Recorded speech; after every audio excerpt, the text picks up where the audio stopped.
Welcome back to Twin Tarot. I'm Gary, and this is not David. So I'm doing a solo tonight. David is taking his son out for his birthday. His son is turning 26. So good for you. Lots of stuff going on. I'm going to do like a combo reading here. A couple things that are in the news. I do want to do a reading on Trump's love of tacos. But I want to do that with David. I don't want to do that one solo because that one's just going to be a lot of fun. So stay tuned. That'll probably be coming up on Saturday.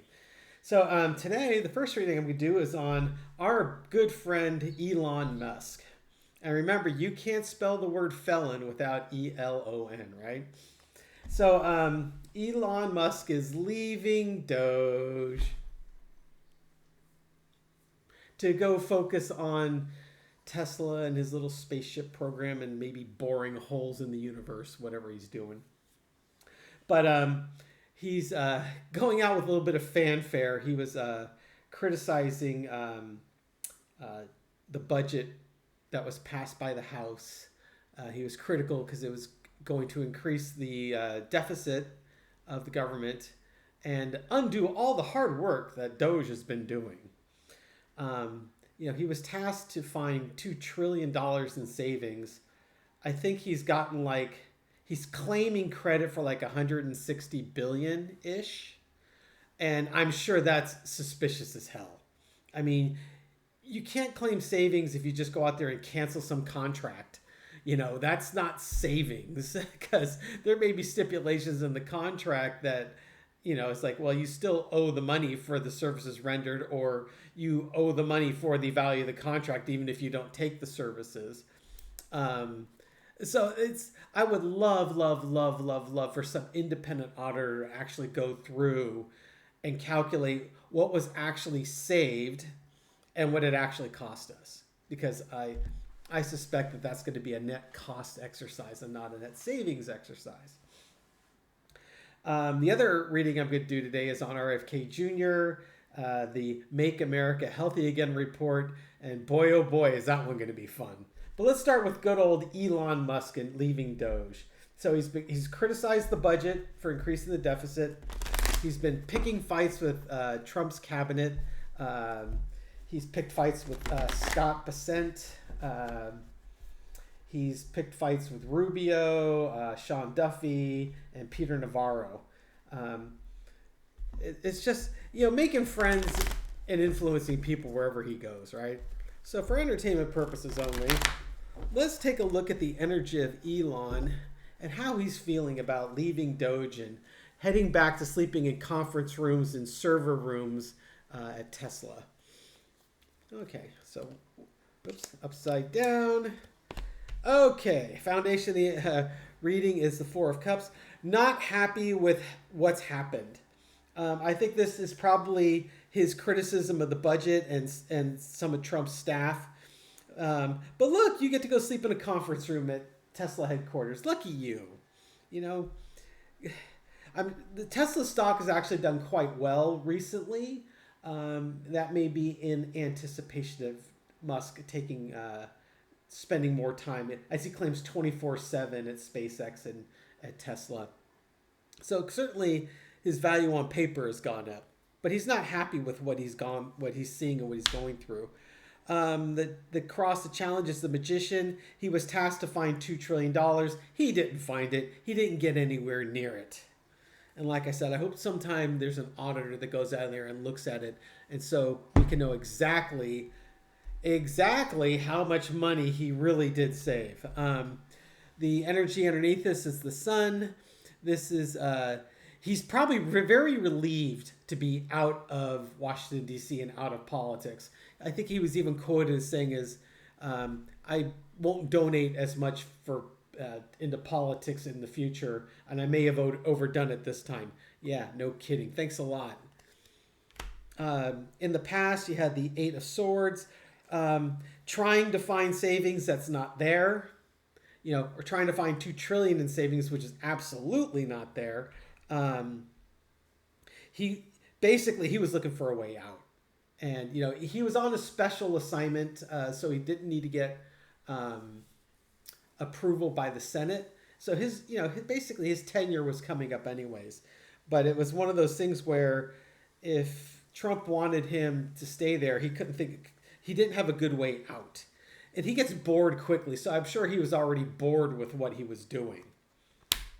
Current energy is Queen of Cups.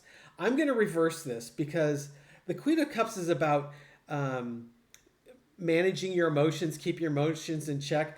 That could be a lesson. If it was a lesson to be learned, I'd say yeah. No, in this case, he is definitely not keeping his emotions in check. He's been picking fights. He's been pulling surprises on Trump's staff, inserting himself where he shouldn't be, and basically creating havoc. And now he's criticizing the budget, which frankly should be criticized, but it's just so funny that his criticism is it's increasing the deficit, not hurting the population. It's not helping the people it's supposed to help. Overarching energy, 5 of Pentacles. Yep, I'm out of here. It's, the way I see this is the 5 of Pentacles is Trump holding all the cards in the Oval Office. Basically, Elon being shown the door. Get out. Go play with your toys in Texas. The snowfall is definitely metaphoric, but yeah, he's basically on the outs. He's happy to be gone. He'd love to be where it's nice and warm, but he's happy to be gone. The lesson to be learned: it was a nightmare situation. He is in love with the idea of DOGE, but he feels that DOGE is the whipping boy for everything. And if only we would just understand all the great things he's trying to do for us, because he's never done anything bad or harmful to anybody. Yeah, right. Geez, Elon, take away people's health care, take away their food, take away their civil rights. And then you wonder why people are angry with you. It's just a nightmare situation. You should stay in your lane, Elon. Seriously. The outcome is the 2 of Pentacles. This was basically a political decision. Trump, whenever I see the 2 of Pentacles, to me, this is Trump trying to balance MAGA and trying to balance what his agenda is, the messaging and what he's trying to accomplish. So he got what he got out of Elon. I think with Elon, it was more headlines and being in the news cycle. But honestly, Elon and DOGE didn't really deliver much in the way of savings, although I'm sure Donald will tell you how much wonderful savings that they did, and it was the biggest savings ever, and no other president's ever saved as much money as he has, and yada yada yada. All right, okay, so Elon's happy to be gone. Get me out of Dodge here. Okay, let's do a quick reading on how does Trump's staff feel about Elon's departure.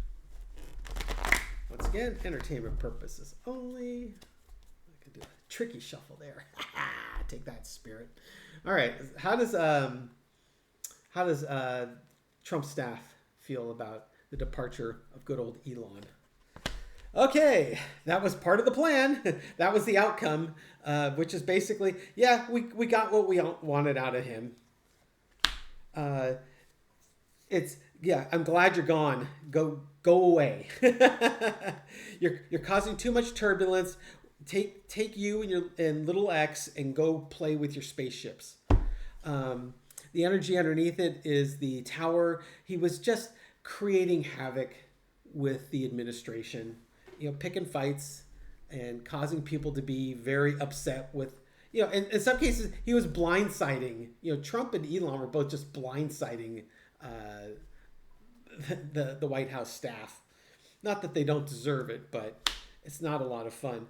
In the past, it was the 8 of Wands, just lots of stuff happening, always constantly being in the news cycle. DOGE, DOGE, DOGE, Elon, Elon, Elon. Just I can't think of the number of times he was brought into things that he had no business. One of the things that Steve Bannon commented that was the turning point for Elon was when they wouldn't give him the briefing on China, the top secret briefing. That kind of changed the whole dynamic, and that was the beginning of the end for Elon. So much like Elon, that was the staff is like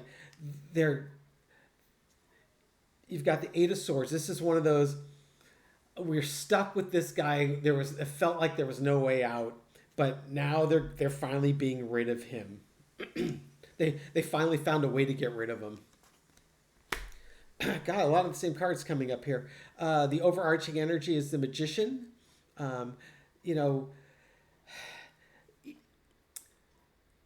For Elon, that was trying to come up with the $2 trillion. The overarching energy for the staff is now we can probably get some stuff done without all the distractions. He didn't really deliver what he was supposed to deliver. It was too much of a challenge. The lesson we learned is the Knight of Cups. Just sometimes it's just better to keep your emotions in check.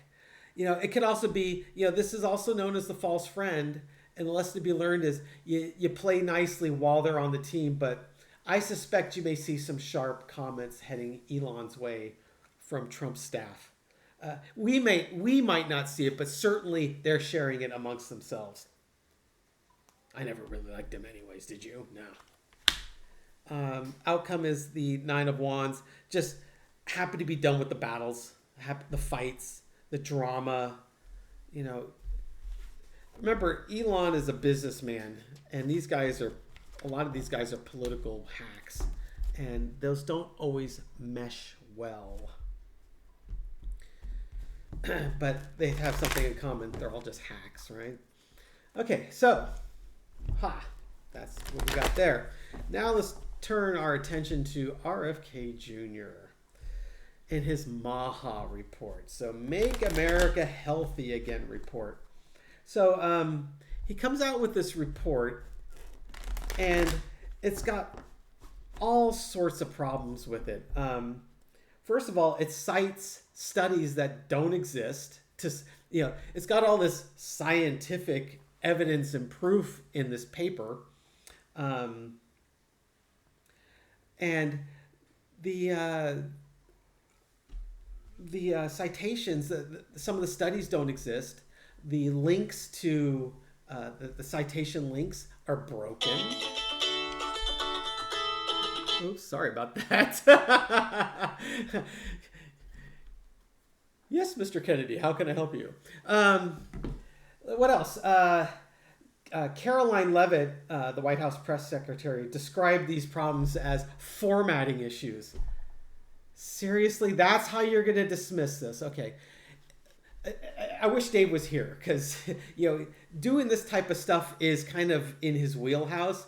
But I know from at least my job, if you're putting together a research paper or something like that and you're documenting and referencing sources, you make damn sure that it's accurate and thorough. And, this is so sophomoric. They've got, like I said, studies that don't exist. They have these Columbia University professors who they cited as saying this or coming to these conclusions. And they're coming back saying, that's not a study we ever did, or we never published it in that journal. We don't have anything like that. In one situation, there's these two Columbia University professors that supposedly worked on this study together, and they don't even know each other. So it's just a hack job, a total hack job. And one of the reporters asked if AI was used to generate this report, and Caroline Leavitt basically dodged out of that question there. She didn't address that. So it's just really, really sketchy. On what's going on. So let's take a look at the Make America Healthy Again report and its high quality science back information on there. So let's take a look at it. First, how's RFK Jr. feeling about this report? And then we'll move on from there. So how's RFK Jr. feeling? How is this MAHA report doing? Okay, foundation is the Ace of Swords. This is RFK Jr.'s truth. His truth does not need citation accuracy or studies that have actually been performed. This is just his truth. It's basically he's making shit up. The challenge, the Queen of Swords, people catching him on making shit up. Got a lot of sword energy going on here. The underneath energy is the Chariot, but he's going to move this thing forward. Even though this was a complete sloppy hack job, we're going to move my truth forward. I'm in charge. These are my truths, and I'm moving them forward. In the past, he hitched his wagon to Trump, and Trump made him, put him in his role, and now he's doing what he's doing. Don't let truth get in the way of a good story, as it were, right? But this is what he signed up to do, so he's going to do it. Current energy is the Queen of Cups. He's probably not happy with all of the errors and all of the questions that are being directed at this report. Overarching energy is the Four of Swords. Maybe you should have taken a little more time to sort through this. You should have thought about this. You should have thought this through a little bit. Like I said, if you're putting a hyperlink to a study in a report, make damn sure the hyperlink works. I mean, that's basic. Don't make up studies. How about verifying it? Who put this together? I mean, what kind of review did RFK Jr. do on this? Probably none. The lesson to be learned, it's the end of a cycle, the death card. Your truth could kill people if your truth is not accurate. And it's just because you're put into power and you just think that whatever you say goes. It's also the end of a cycle. I don't think this is the end of RFK Jr., but it could be the end of the credibility of this report. I mean, it's definitely not formatting issues, Caroline. Outcome is the Empress. If you want to take care of the population, your truths need to be backed up with facts. End of story. All right, so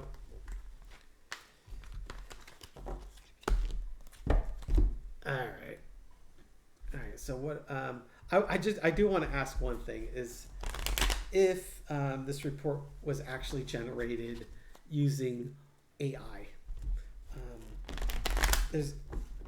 AI can be a great tool. It can be very, very helpful. But if you're lazy and you don't fact check things and you don't error check things, it's great tool if you're very detail oriented and thorough. If you're lazy and sloppy, it can really come and bite you in the butt. So Caroline Levitt basically dismissed that AI was used in this, but let's see what the cards say. I wouldn't be surprised, actually. Okay, did AI play a big role in this MAHA report? Well, foundation of the reading is, well, there's a truth out there, right? we wanted our truth. With AI, you could just type in whatever you want. You could type your truth in there, and it will spit out information to support it. We'll just do a little four-carder. The main clarifier was the Eight of Swords. Yeah, they just couldn't. They didn't have the facts, so since you can't find our facts, we'll just create our own, and we will celebrate these wonderful facts. Look at this great MAHA report, and I'm in charge of this department, and what I say goes, and. Underneath it, you've got the smug merchant, the hopes, wishes, dreams fulfilled. Yeah, I'm saying I'm going to call that as a yes. They were just there to do whatever it took to advance his agenda. That's all it was. I'm sure AI was a part of it. I mean, it would explain why all these studies that don't exist got cited, because how would you even come up with the names of the studies, right? It's just crazy. All right, so that's what I've got for everyone today. I thank you so much for tuning in and watching this. I guarantee you that the correct video will be posted today. We had a little glitch this morning on today's Thursday, May 29th. We were doing our Pete Hegseth wiretaps, and Dave put up a P. Diddy video that he had done for Tarot by the Bay. I totally understand how it happens. But yeah, I was reading the first couple comments and not understanding what these comments were talking about. And then someone mentioned that, hey, I saw this on Tarot by the Base. And it's like, uh-oh, here we go. So yeah, that happens. Good help is hard to find, right? All right, so thank you so much for watching. If you like these videos, give it a thumbs up, subscribe. We're on our way to almost at 29,000. And we really appreciate it if you want to subscribe, and just we'll wake you up every night at midnight Pacific time with a new video. Leave a comment. I read them all and respond to many. And unlike the Bargain Basement Twin Tarot channels, we give shout outs to our users. So let's see, who I got here? I'm going to give a shout out to Dot Chips McKee. Hi, Dot Chips McKee. What a great name. And we're going to give you the Two of Cups. Yay! It's all about building relationships, right? Lynn Harlan said, I need a shout out. Okay, Lynn, I'll give you a shout out. Oh my gosh, you got the Hillbilly Brawl card, the Five of Wands. Careful what you ask for. Try not to hurt anyone with that wand of yours there. And then Susan Shearer gave us a very kind, thoughtful contribution to the channel. Thank you, Susan. We truly appreciate that. And you got the same card. You got the Two of Cups. Hey, happy to have you aboard, Susan. Appreciate it. And that's what I've got. So thank you so much. And here's a card for the rest of us. Boy, here, I guess I need to cut these cards better. So we're all going to get the Five of Wands today. Let's go out and have some fun, folks. Have a great day. We'll catch you soon. Bye.